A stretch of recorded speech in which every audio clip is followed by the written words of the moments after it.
গরম, রোদ, বৃষ্টি সবকিছু মিলিয়ে দিনগুলো কেমন যেন আলসেমির মধ্যে দিয়ে পার করছি। অনেকদিন যাবৎ চেষ্টা করছি একটা ডেইলি ভ্লগ আপনাদের সাথে শেয়ার করব, কিন্তু পেরে উঠছি না। ফাইনালি একটা ডেইলি ভ্লগ নিয়ে চলে আসলাম। আসসালামু আলাইকুম, কেমন আছেন আপনারা সবাই? ঘুম থেকে উঠে ফ্রেশ হয়ে গাছে পানি দিয়ে একটু নিজের জন্য সময় বের করলাম।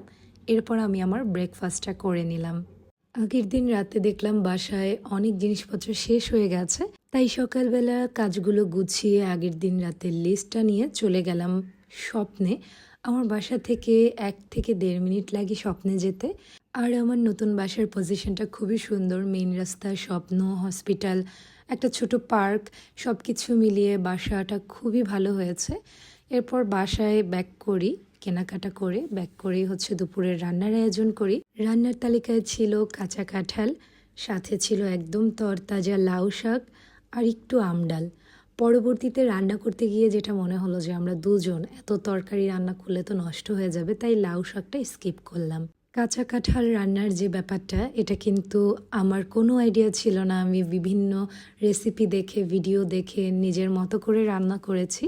চিংড়ি মাছ দিয়ে মশলা কষিয়ে সিদ্ধ করে রাখা কাঁচা কাঁঠাল হলুদ লবণ দিয়ে ওগুলোই জাস্ট দিয়ে একটু কষিয়ে ভালো মতো ভুনা করে নিয়েছি।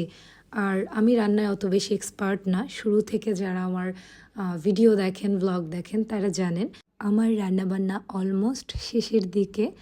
আর আমি কিন্তু রান্নাবান্নার মাঝে মাঝেই আমার ঘরের বাকি কাজগুলো সেরে নিয়েছিলাম।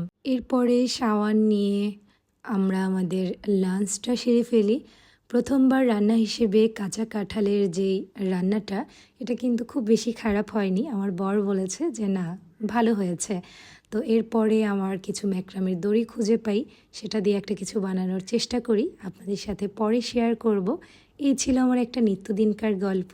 ভালো থাকবেন সবাই, আল্লাহ হাফেজ।